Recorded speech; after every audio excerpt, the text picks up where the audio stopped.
Thank you, thank you. Thank you, everybody. Thank you.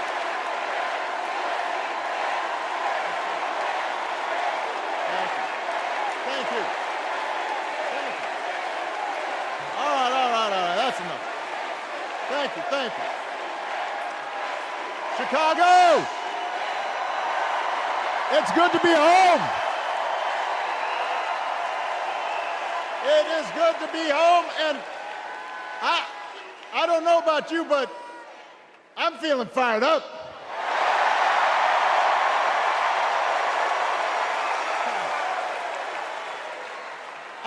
I am feeling ready to go.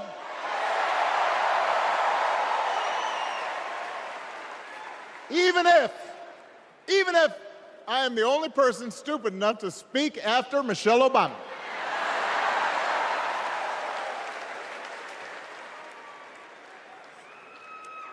I am feeling hopeful because this convention has always been pretty good to kids with funny names who believe in a country where anything is possible. Because we have a chance to elect someone who has spent her entire life trying to give people the same chances America gave her. Someone who sees you and hears you and will get up every single day and fight for you. The next president of the United States of America, Kamala Harris.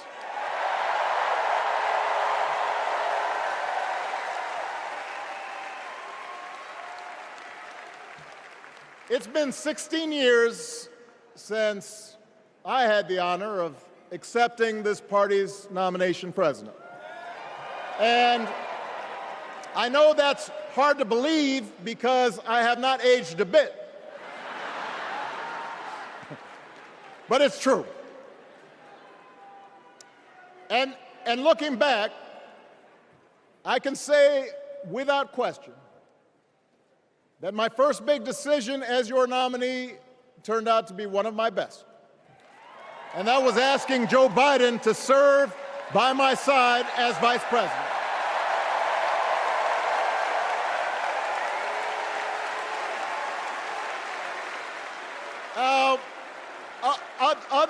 Other than some common Irish blood, Joe and I come from different backgrounds. But we became brothers. And as we worked together for 8, sometimes pretty tough years, what I came to admire most about Joe wasn't just his smarts, his experience. It was his empathy and his decency and his hard-earned resilience, his unshakable belief that everyone in this country deserves a fair shot.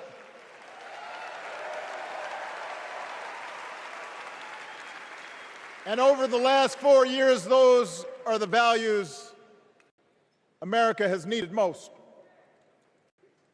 At a time when millions of our fellow citizens were sick and dying, we needed a leader with the character to put politics aside and do what was right. At a time when our economy was reeling, we needed a leader with the determination to drive what would become the world's strongest recovery. 15 million jobs, higher wages, lower health care costs.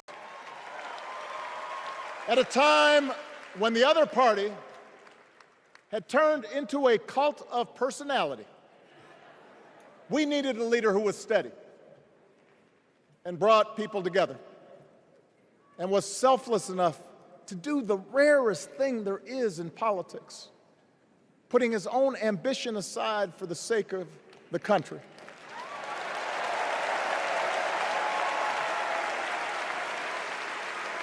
History will remember Joe Biden as an outstanding president who defended democracy at a moment of great danger.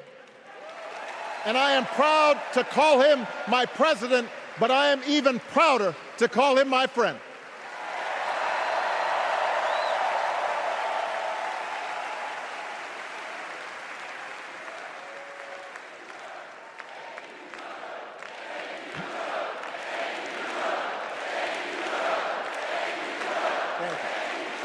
Now,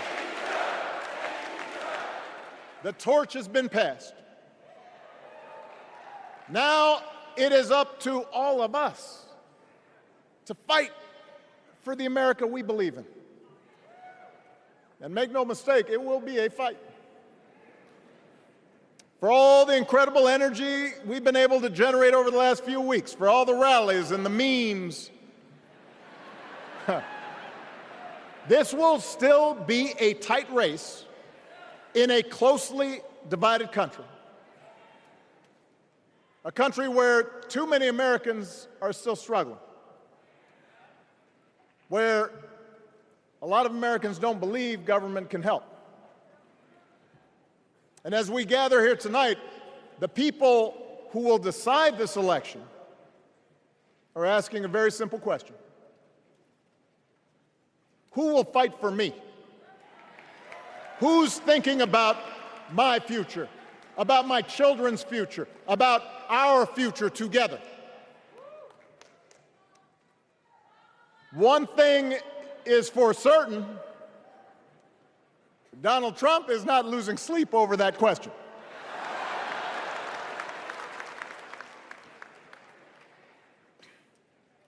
Here's a 78-year-old billionaire who has not stopped whining about his problems since he rode down his golden escalator 9 years ago.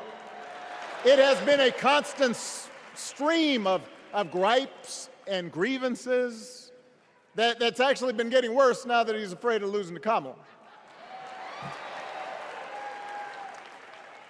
There's the childish nicknames, the crazy conspiracy theories, this weird obsession with crowd sizes.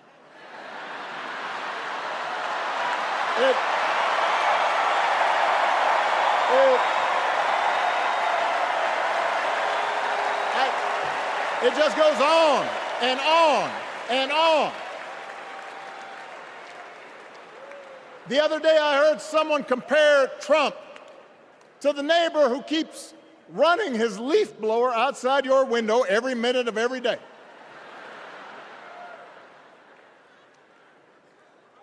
Now, from a neighbor, that's exhausting. From a president, it's just dangerous. The truth is, Donald Trump sees power as nothing more than it means to his ends. He wants the middle class to pay the price for another huge tax cut that would mostly help him and his rich friends. He killed a bipartisan immigration deal written in part by one of the most conservative Republicans in Congress that would have helped secure our southern border, because he thought trying to actually solve the problem would hurt his campaign. He doesn't. Do not boo. Vote.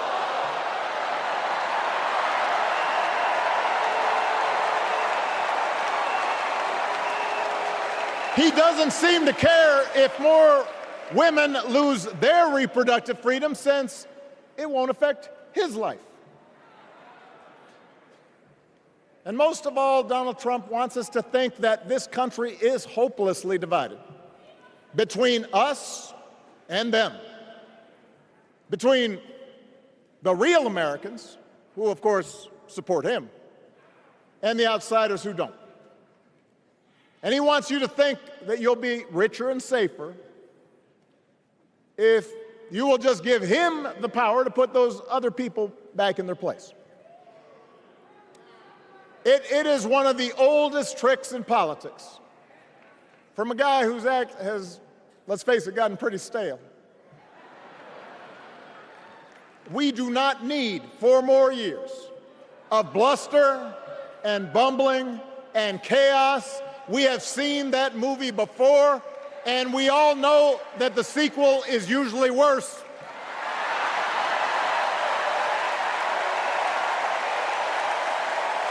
America's ready for a new chapter. America's ready for a better story. We are ready for a President Kamala Harris.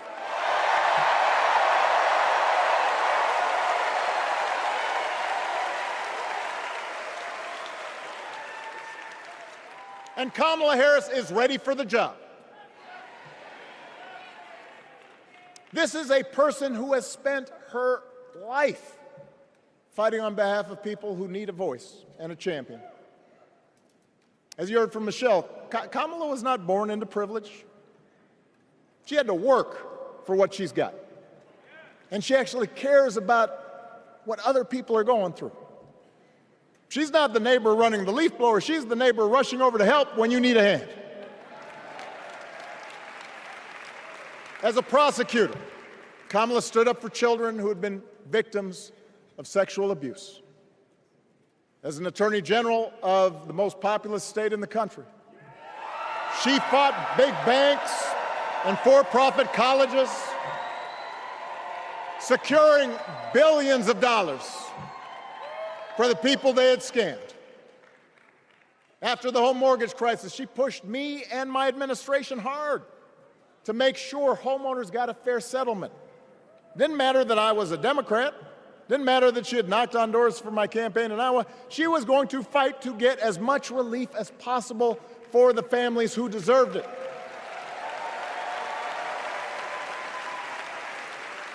As vice president, she helped take on the drug companies to cap the cost of insulin, lower the cost of health care, give families with kids a tax cut. And she is running for president with real plans to lower costs even more and protect Medicare and Medicaid and sign a law to guarantee every woman's right to make her own health care decisions.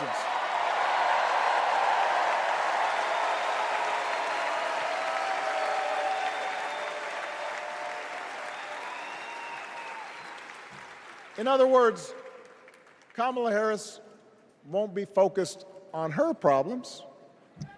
She'll be focused on yours. As president, she won't just cater to her own supporters and punish those who refuse to kiss the ring or bend the knee. She'll work on behalf of every American. That's who Kamala is. And in the White House, she will have an outstanding partner in Governor Tim Walz.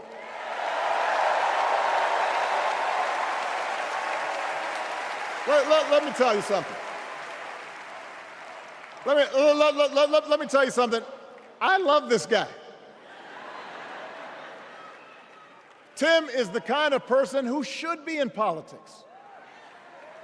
Born in a small town, served his country, taught kids, coached football, took care of his neighbors. He knows who he is, and he knows what's important. You can tell those flannel shirts he wears don't come from some political consultant. They come from his closet, and they have been through some stuff.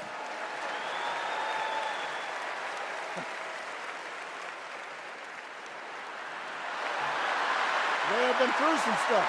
That's right.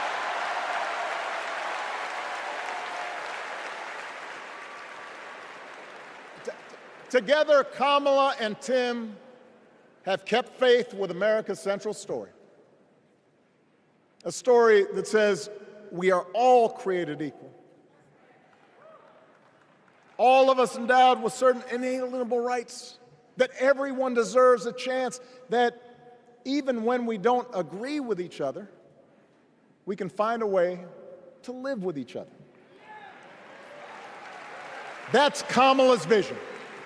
That's Tim's vision. That's the Democratic Party's vision. And our job over the next 11 weeks is to convince as many people as possible to vote for that vision. Now, it won't be easy. The other side knows it's easier to play on people's fears and cynicism, always has been. They will tell you that government is inherently corrupt, that sacrifice and generosity are for suckers. And since the game is rigged, it's okay to take what you want and just look after your own. That's the easy path. We have a different task. Our job is to convince people that democracy can actually deliver. And in doing that, we can't just point to what we've already accomplished. We can't just rely on the ideas of the past. We need to chart a new way forward to meet the challenges of today. And Kamala understands this. She knows, for example, that if we want to make it easier for more young people to buy a home, we need to build more units and clear away some of the outdated laws and regulations that made it harder to build homes for working people in this country. That is a priority, and she's put out a bold new plan to do just that.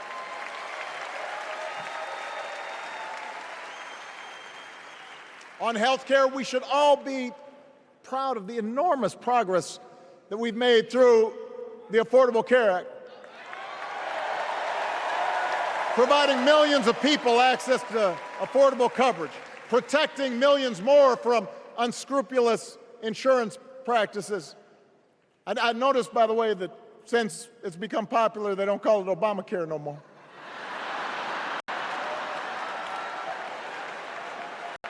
But Kamala knows we can't stop there, which is why she'll keep working to limit out-of-pocket costs.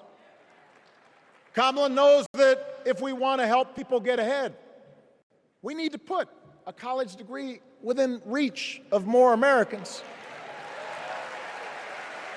But she also knows college shouldn't be the only ticket to the middle class. We need to follow the lead of governors like Tim Walz, who said, if you've got the skills and the drive, you shouldn't need a degree to work for state government.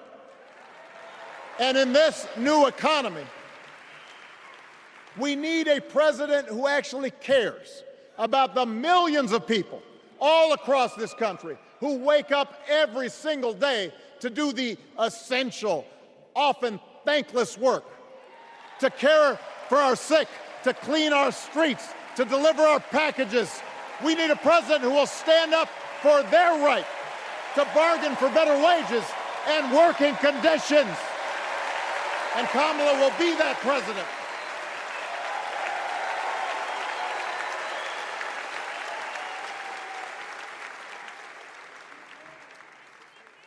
Yes, she can.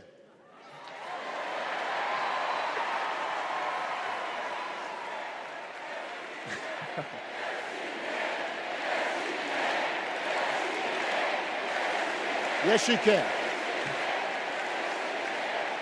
A Harris-Walz administration can help us move past some of the tired old debates that keep stifling progress. Because at their core, Kamala and Tim understand that when everybody gets a fair shot, we are all better off. They understand that when every child gets a good education, the whole economy gets stronger. When women are paid the same as men for doing the same job, all families benefit.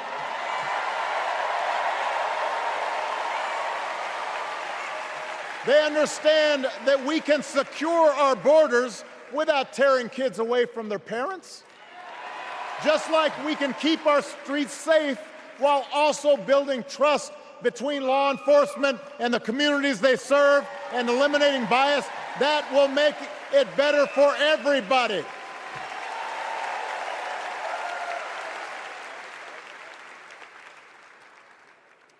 Donald Trump and his well-heeled donors, they don't see the world that way. For them, one group's gains is necessarily another group's loss. For them, freedom means that the powerful can do pretty much what they please, whether it's fire workers trying to organize a union or put poison in our rivers or avoid paying taxes like everybody else has to do. Well, we have a broader idea of freedom. We believe in the freedom to provide for your family if you're willing to work hard. The freedom to breathe clean air and drink clean water and send your kids to school without worrying if they'll come home. We believe that true freedom gives each of us the right to make decisions about our own life how we worship, what our family looks like, how many kids we have, who we marry. And we believe that freedom requires us to recognize that other people have the freedom to make choices that are different than ours. That's okay.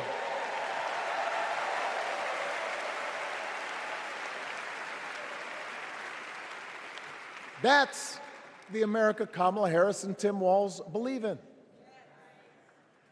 An America where we, the people, includes everyone. Because that's the only way this American experiment works.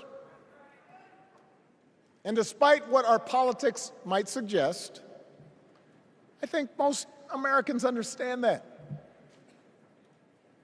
Democracy isn't just a bunch of abstract principles and dusty laws in some book somewhere. It's the values we live by. It's the way we treat each other, including those who don't look like us, or pray like us, or see the world exactly like we do.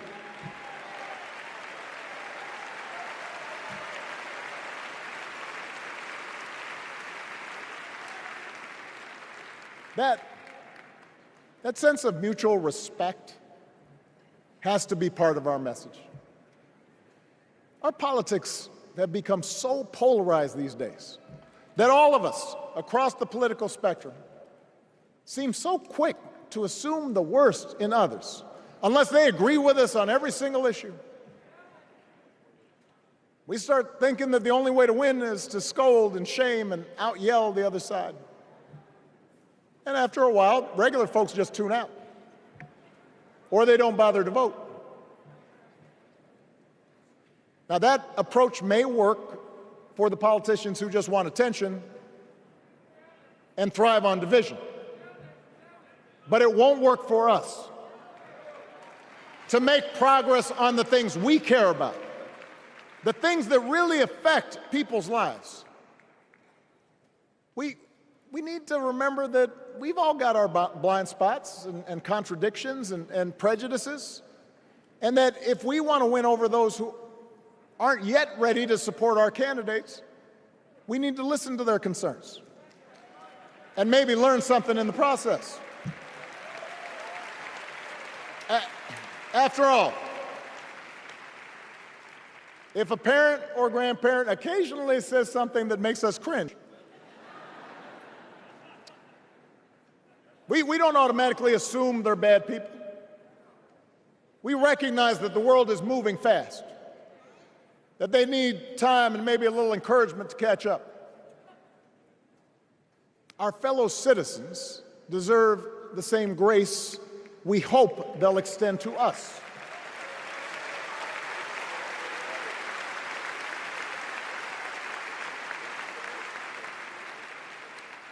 That's how we can build a true democratic majority, one that can get things done.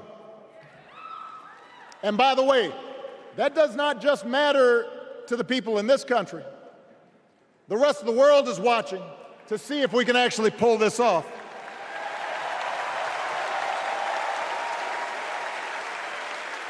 No nation, no society has ever tried to build a democracy as big and as diverse as ours before. One that includes people that over decades have come from every corner of the globe. One where our allegiances and our community are defined not by race or blood, but by a common creed. And that's why when we uphold our values, the world's a little brighter. When we don't, the world's a little dimmer, and dictators and autocrats feel emboldened. And over time, we become less safe. We shouldn't be the world's policemen, and we can't eradicate every cruelty and injustice in the world. But America can be and must be a force for good, discouraging conflict, fighting disease, promoting human rights, protecting the planet from climate change, defending freedom, brokering peace. That's what Kamala Harris believes, and so do most Americans.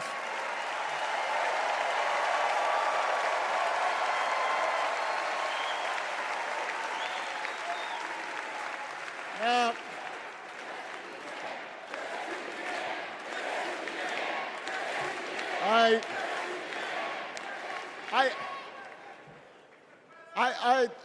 I know these ideas can feel pretty naive right now. We live in a time of such confusion and rancor, with a culture that puts a premium on things that don't last. Money, fame, status, likes. We chase the approval of strangers on our phones. We build all manner of walls and fences around ourselves, and then we wonder why we feel so alone. We don't trust each other as much because we don't take the time to know each other. And in that space between us, politicians and algorithms teach us to caricature each other and troll each other and fear each other. But here's the good news, Chicago. All across America, in big cities and small towns, away from all the noise, the ties that bind us together are still there. We still coach Little League and look out for our elderly neighbors. We still feed the hungry in churches and mosques and synagogues and temples. We share the same pride when our Olympic athletes compete for the gold. Because the vast majority of us do not want to live in a country that's bitter and divided. We want something better. We want to be better. And the joy and the excitement that we're seeing around this campaign tells us we're not alone. You know, I've spent a lot of time thinking about these past few months because, as Michelle mentioned, this summer we lost her mom, Ms. Marion Robinson. And I don't know that anybody has ever loved their mother-in-law any more than I love mine. Mostly it's because she was funny and wise and the least pretentious person I knew. That, and she always defended me with Michelle when I messed up. I'd hide behind her.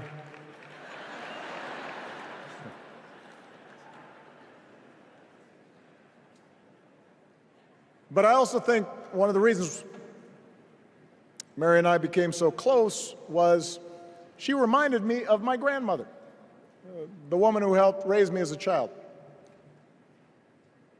And on the surface, the two of them did not have a lot in common. One was a black woman from right here, south side of Chicago, right down the way. Went to Englewood High School.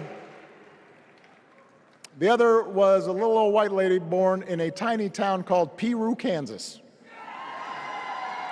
Now, I know there aren't that many people from Peru.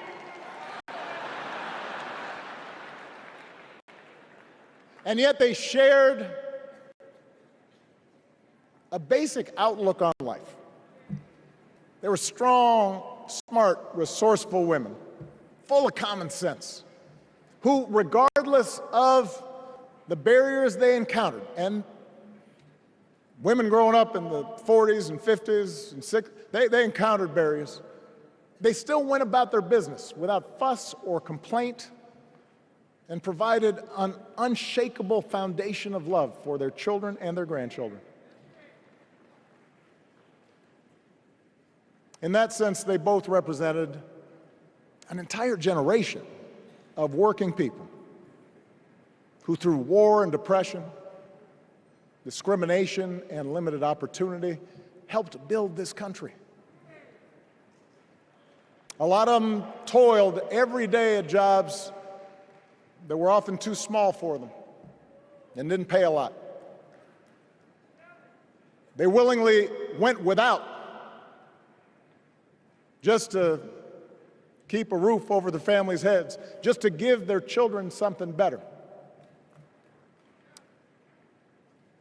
But they knew what was true. They knew what mattered. Things like honesty and integrity, kindness and hard work. They weren't impressed with braggarts or bullies. They didn't think putting other people down lifted you up or made you strong. They didn't spend a lot of time obsessing about what they didn't have. Instead, they appreciated what they did. They found pleasure in simple things: a card game with friends, a good meal, and laughter around the kitchen table, helping others, and most of all, seeing their children do things and go places that they would have never imagined for themselves.